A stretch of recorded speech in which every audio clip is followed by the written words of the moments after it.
안녕하세요. KBS 한국어 능력 시험 이론 수업 오리엔테이션 시작하겠습니다. 자, 여러분들께서 이미 교재를 활용하셔서 이 시험의 성격, 그다음에 이 시험이 어떤 시험이다라는 거 알고 계실 것 같고요. 그리고 목적들은 다양하시겠지만 실은 여러분들께서 주의하실 것, 국어는 이해라는 거.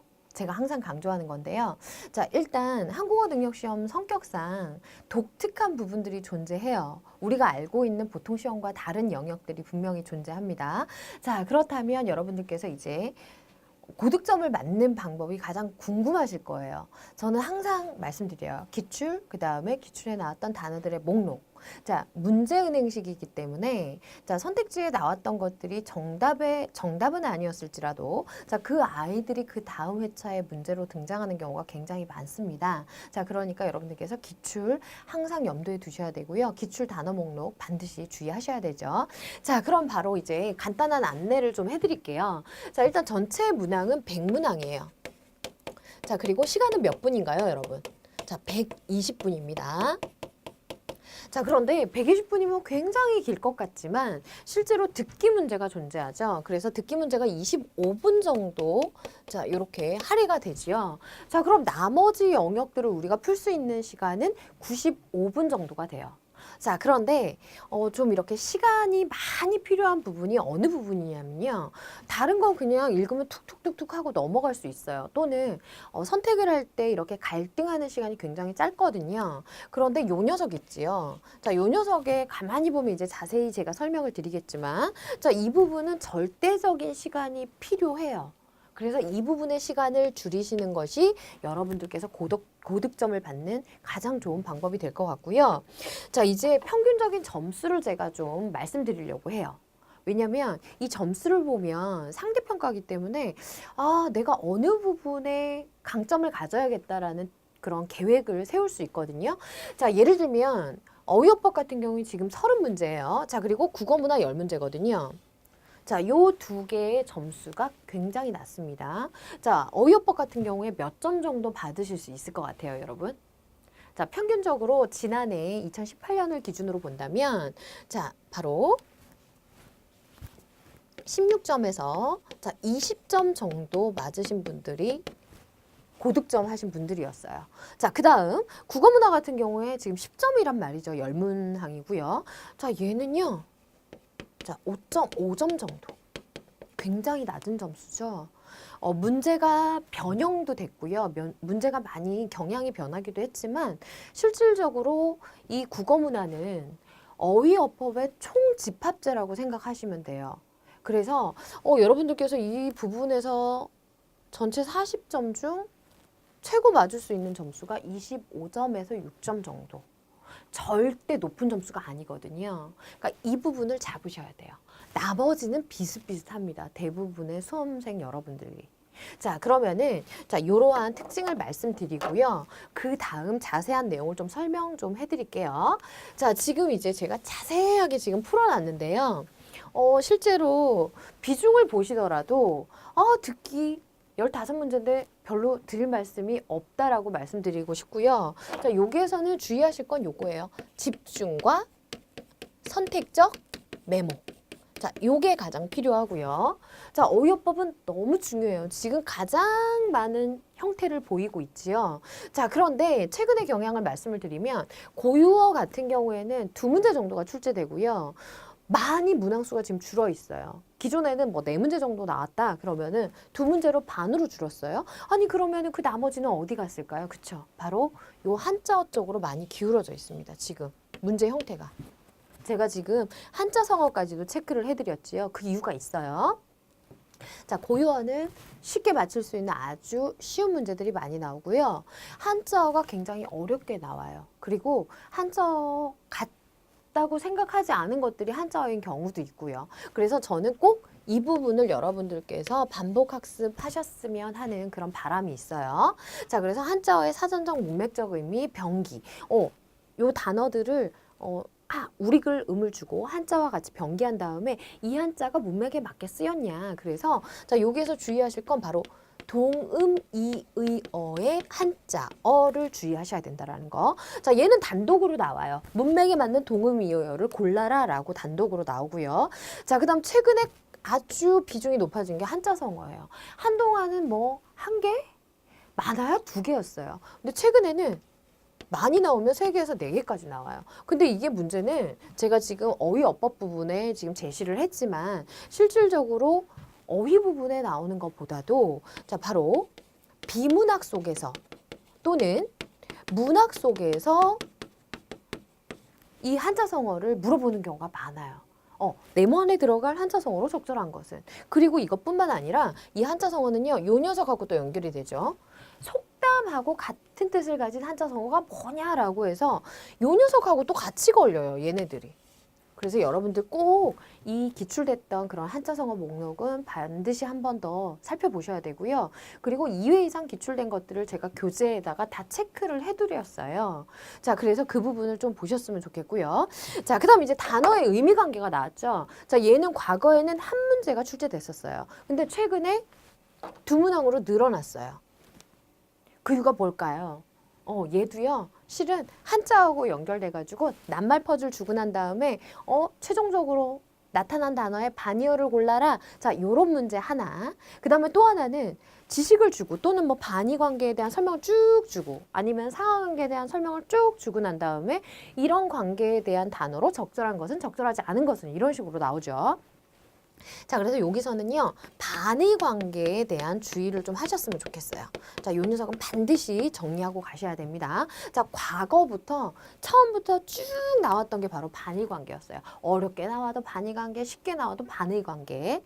자, 그 다음, 최근에 또 하나 올라간 게 관용어예요. 과거에는 그냥 묶여서 나왔었다면 그리고 뭐 신체와 관련된 아주 쉬운 관용어가 나왔다면 요즘에는 아주 다양한 관용어를 통해서 단독 문제 하나가 출제되고 있습니다.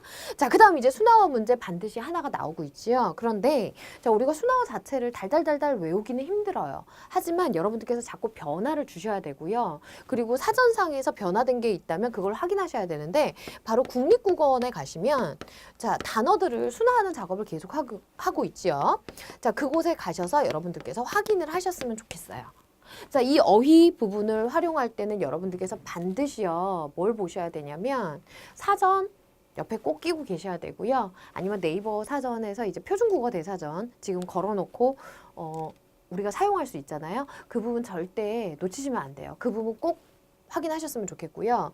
자, 지금 제가 어법은 따로 제시하지 않은 이유가 있어요. 어법의 범위가 굉장히 방대합니다. 자, 그런데 어휘와 어법이 최근에는 이렇게 섞여서 나오는 경향이 많아요. 그래서 제가 이제 수업을 하면서 말씀을 드리겠지만 어휘가 어휘 같지 않은 어법을 가장한 문제들이 굉장히 많이 등장을 하고 있습니다. 과거에는 단순히 그냥 어휘만 물어봤어요.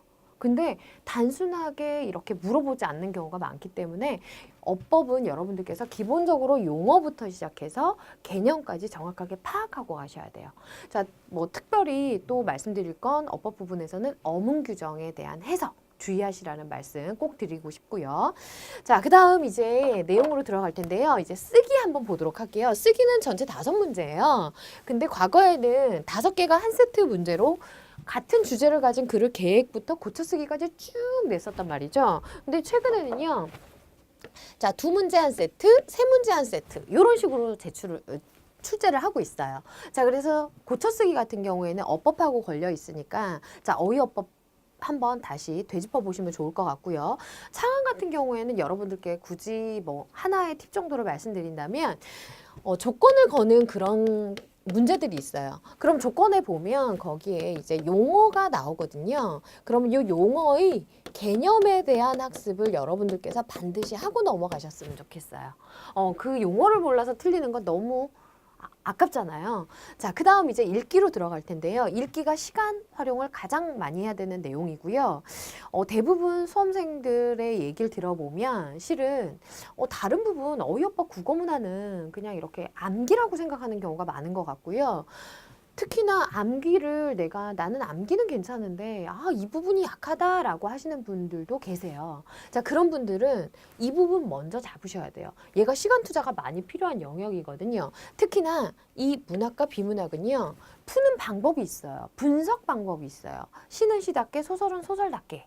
그래서 이론서를 통해서 여러분들께서 한번 나만의 분석 방법을 찾거나 아니면 제가 교재에 제시해둔 내용을 보고서 여러분들께서 계속 반복 학습하시다 보면 분명히 어느 순간 시간이 절약된다는 걸 느끼실 거예요. 예, 문단별로 중요 내용 찾거나 그런 것들. 자, 그 다음에 실용문 같은 경우에는요, 여러분들 자료를 계속 자세히 관찰할 수 없어요. 그럼 어떻게 해야 될까요? 그쵸? 바로 선택지 보고 나서 바로 자료를 찾아가는 그런 연습. 자, 이 부분에서는 시간 정말 많이 아끼셔야 되겠죠. 자, 그 다음 이제 여러분들께서 점수가 굉장히 낮게 나오는 부분 하나가 국어문화예요. 근데 국어문화, 어휘어법 이 삼총사 정말 어렵지만 셋이 맞물려 있기 때문에 오히려 이득을 볼 수 있는 부분도 많거든요. 자, 일단은 근대 광고 부분을 보면요. 여기에서는 자, 용어에 주의하세요. 특히 이 근대 광고는요.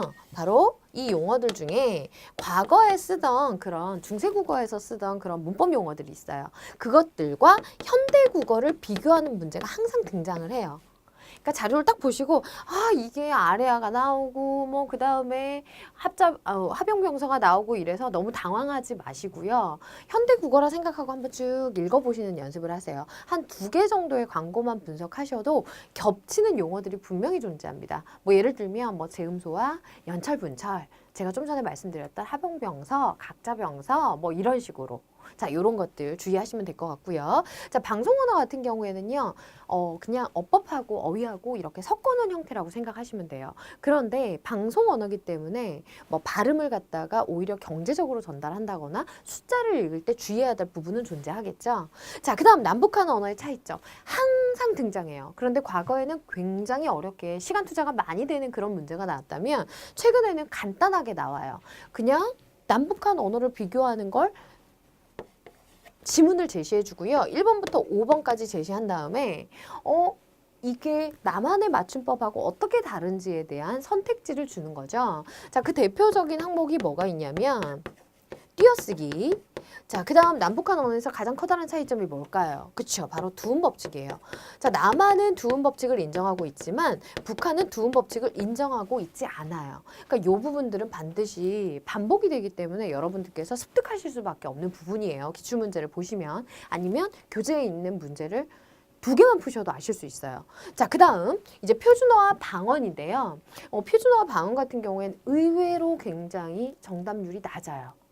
특히나 우리가 그냥 방언인데 표준어처럼 쓰고 있는 단어들이 존재해요.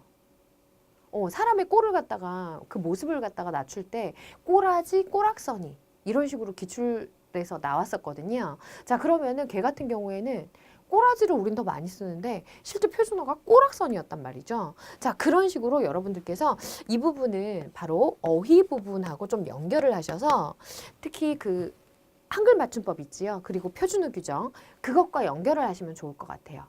자, 이렇게 해서 살펴봤는데요. 제가 이제 강조하고 싶은 건 딱 4가지만 말씀을 드리고 오리엔테이션을 마무리할게요.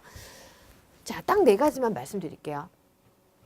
자, 무엇보다 중요한 기출입니다. 자, 기출문제 여러분들께서 반드시 확인하고 넘어가셔야 돼요. 그 이유는 나의 강점과 약점을 파악하기 위해서예요. 그리고 정확한 시간 꼭 재셔야 됩니다. 이걸 하실 때는. 그리고 어느 부분에서 내가 시간을 가장 많이 썼는지도 기록을 하시면 좋을 것 같아요. 자, 그 다음 2번째.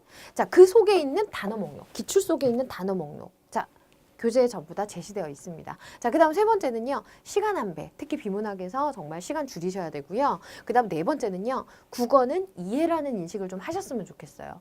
자, 이게 암기라는 걸 들었을 때 되게 가슴 아픈 경우가 많아요. 특히 국어는 이해입니다. 암기가 아닙니다. 암기해야 될 거 굉장히 적고요. 그리고 뭐든지 예문을 통해서 학습하시는 연습을 하시면 좋을 것 같습니다. 자, 그럼 여러분들께서 이런 오리엔테이션을 살펴보시고 교재를 잘 따라오시면 아마 분명히 좋은 성적 거두실 수 있으리라 믿습니다. 자, 그러면은 오리엔테이션은 여기서 마칠게요.